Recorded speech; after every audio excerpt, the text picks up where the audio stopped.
What's up, everyone?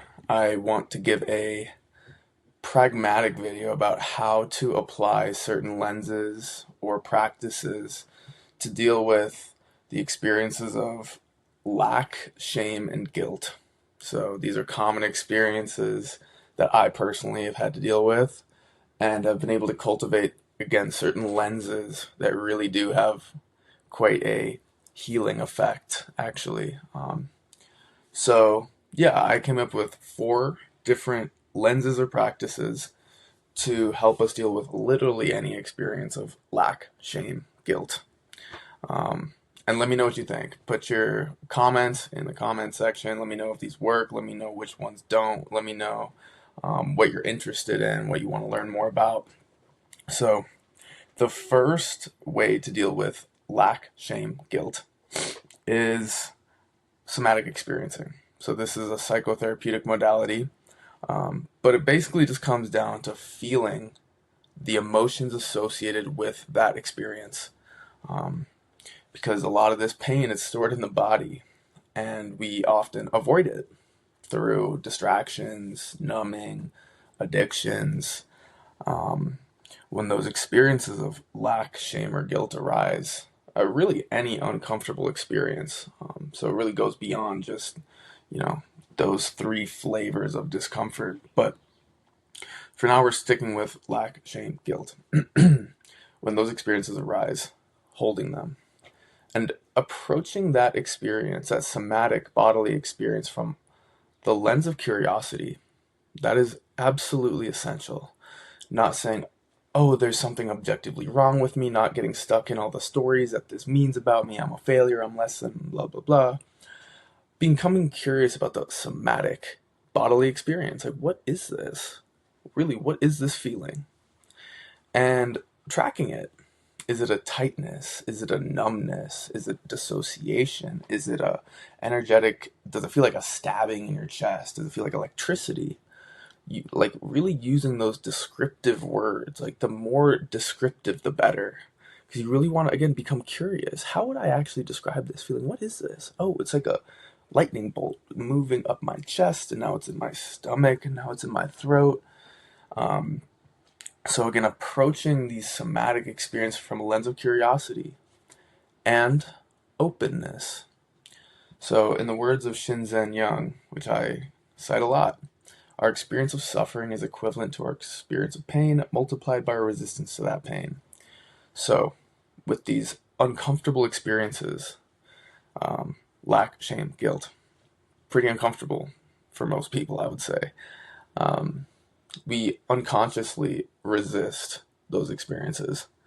And when we resist discomfort, when we resist pain, we actually amplify our subjective experience of suffering associated with that pain. So, when we relate through the lens of curiosity, of openness to those experiences, actually the subjective experience of suffering associated with that same shame, that same lack, actually goes down. When we open to these things, they become manageable. It's like, yeah, sometimes I feel like shit. Sometimes I feel less than. And I'm cool with it.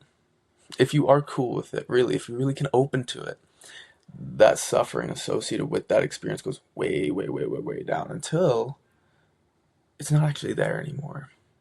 What happens when resistance hits zero? That suffering also hits zero. So that is, I'm just saying that to kind of illuminate the possibility of the depth of transformation that can happen when we approach uncomfortable experience from the lens of openness and curiosity. So, the first way to deal with lack, shame, and guilt is somatic experiencing. The psychotherapeutic modality. I mean, it's really just timeless. It's, feeling what needs to be felt. So, that's number one. Number two is more of a conceptual lens. So, number two is applying the lens of divinity to this self. So, having access to a lens where this self is a direct expression of the cosmos, of creation, of the sacred. where everything that I say, do, every movement in my body is actually directly connected to Source, the source of all things. And if we have access to that view, then we can actually apply that and say, whose shame is this? Whose lack is this? Does creation make mistakes? Does God make mistakes? Whatever you want to call it. Does the universe make mistakes? This is an open question for you. I've come to the realization that no. To say that there's a mistake is an unskillful view, an unskillful, empty view, if you've watched my other videos on emptiness. But again, so having access to a different way of relating to what this self is, as far as nourishing, feeding the view that this is divine. This ego is theophany, a manifestation of the divine, of the sacred, right here and now. Right here and now. And actually, there's nothing we could do to stop that. So, number 2 is the conceptual lens of seeing the self as sacred, as divine, as an expression of Source. And then asking the question, whose suffering is this? Quite literally, who is feeling this lack? Does creation lack? Do trees lack? Are the clouds not enough? And are you an extension of all those things? So what happens to that experience of I'm not enough when we just hold that view? So number 2, viewing the self through the lens of divinity. Number 3 is also, you could say conceptual, but this gets turned into a felt sense. With this is recognizing the emptiness of self. So again, lots of my videos talk about the Buddhist view of emptiness. Well, it's more of an insight and a view. It's an understanding about the nature of experience. That is, that nothing is fixed. Nothing is objectively true. It depends on the mind to view it, interpret it, process it. And we can interpret experience in infinite different ways. Meaning that anything we experience out there is actually empty of any inherent existence. It depends on us. So when we view the self through this lens of emptiness, recognizing that how I experience myself actually does not, it depends on the way that I see myself. It depends on the mind. It depends on certain conditions. You could say certain karma if you want to use the Eastern lens. But recognizing that the self that I experience is a fabrication. It's a construct. It's a built experience based on believing certain assumptions, certain narratives, feeding certain stories, interpreting experience in a certain way in regards to my past, in regards to the story I'm living in right now. Because we are all living in stories. James Hillman said, what is reality but a fantasy that we have forgotten is a fantasy? What is reality but just a story that we have forgotten is actually made up? So, okay, again, applying emptiness to this self, recognizing these feelings of lack, shame, guilt. What self is lacking? Is it the self that, feels good sometimes, a self that feels bad sometimes? Because our mind state changes constantly throughout the day.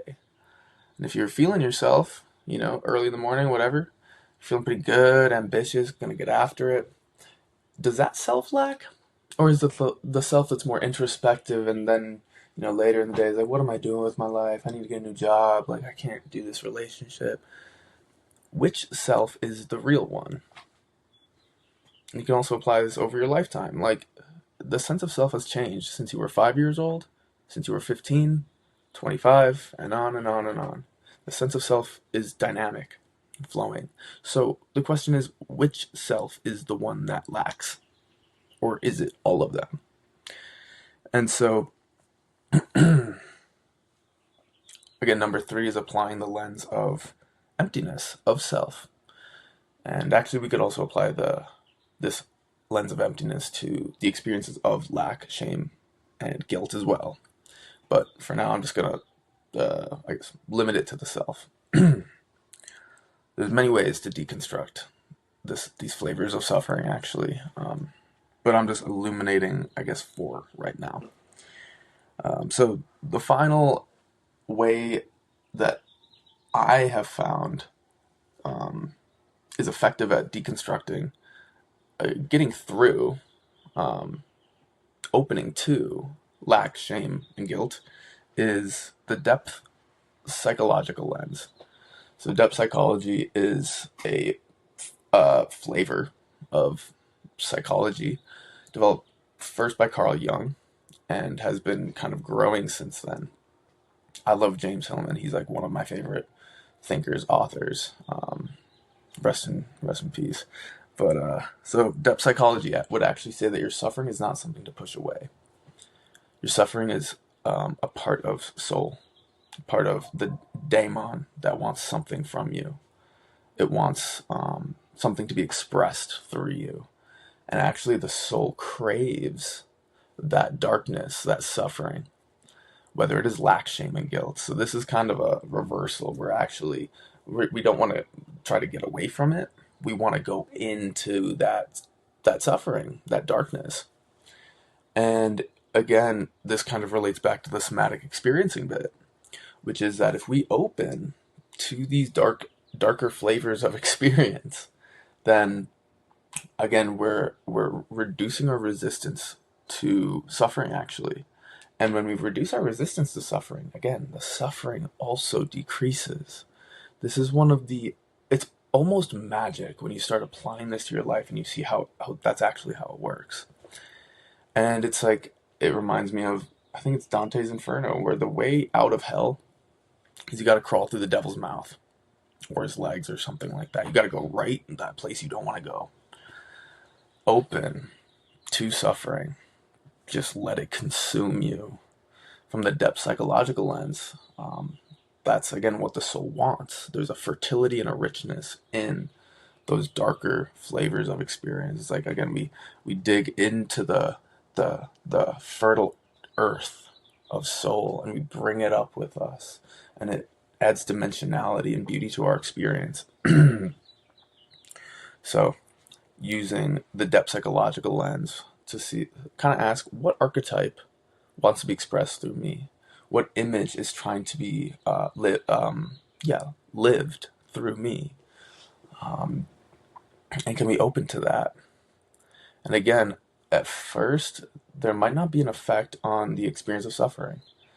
It still might suck, like a lot, from the depth psychological lens.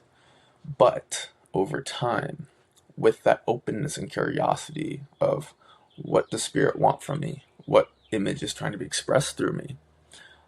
When we again approach suffering with the lens of curiosity, the suffering goes down. And actually, with the depth psychological lens, I found that you actually access a deep experience of beauty, where it's raw and it sucks and it's real. It's beautiful.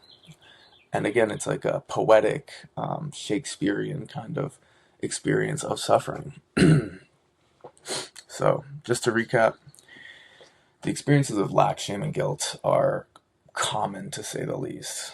It's all rooted kind of with this inner critic development in the mind, which I could make another video about how to work with the inner critic in particular. That voice that just says awful stuff and disparaging stuff. But working with lack, shame, and guilt, we have somatic experiencing, which is feeling the emotions, the feelings associated with those experiences. Then we have conceptually applying the lens of divinity, of the sacredness of self, the theophany of everything that we are, everything that we feel, the thoughts in our mind, the feelings in our body, seeing them as sacred, as not separate from source, in a sort of a non-dual way. And then asking the question, whose shame is this? Also, can God lack things? Does creation lack? Again, do the rivers, are they missing something? Are the rivers upset when they dry out in the fall? What about when the trees die? Are they like super bummed and like just nihilistic about it? Anyways, so the third way to deal with these experiences is, again, the emptiness of self. This is a conceptual lens as well, so at least it starts that way. Understanding that this self is empty, it's a built experience. So asking the question again, who, what self, which one is experiencing the shame, lack, and guilt? And so that's, again, when we're addressing the emptiness of the self. But we can also inquire into the validity, reality, and ultimate emptiness of those experiences of shame, lack, and guilt. Yeah, so with shame, like, I'm ashamed of what, according to whose culturally conditioned narratives. Um, am I expecting myself to be better? I should have known better. I should have been perfect. Can I have grace with myself? Can I recognize, hey, I don't need to be perfect. What is perfect? Do I need to live up to these culturally conditioned norms? And if I don't, is that okay? Lack, again, this feeling of lack. Compared to who? Compared to what? What empty narrative am I empowering, probably unconsciously, that makes me feel this lack? Oh, look at everyone else. That guy's got a Lambo. Look how hot his wife is. Like, he gets to go on vacation to fucking Iceland. Whatever it is. People, we get trapped up here, comparing ourselves to others, thinking we need those things to live a deeply happy, deeply fulfilled life. And we don't. It's like we can chase after those things if we want, but happiness, contentedness, peace, these come from inside of us. And it's almost like we seek external validation in order to allow ourselves to feel that peace, that love. It's always right here. We just need to, it's like the Rumi poem. Your job is not to seek for love, it's to remove everything in the way of it. So we just need to understand how to access that deep peace without needing the external validation. At least that's one lens. And then finally, again, the depth psychological lens, which is asking, what does spirit, what does the daimon want from me? What does it want me to experience with this suffering, with this shame, with this guilt? Does it want me to, again, get a new job, travel the world, take some chances? Does it want me to make a big change? So, again, these are the 4 kind of modalities, practices, lenses that we can apply to our experience in order to really transform lack, shame, and guilt. And I'm telling you, apply this to your life. Look into it. If you have questions about any of these 4 modalities, lenses, let me know. I'm genuinely curious what you people think, what everyone wants to know more about, what works, what doesn't. So, yeah, thanks for watching.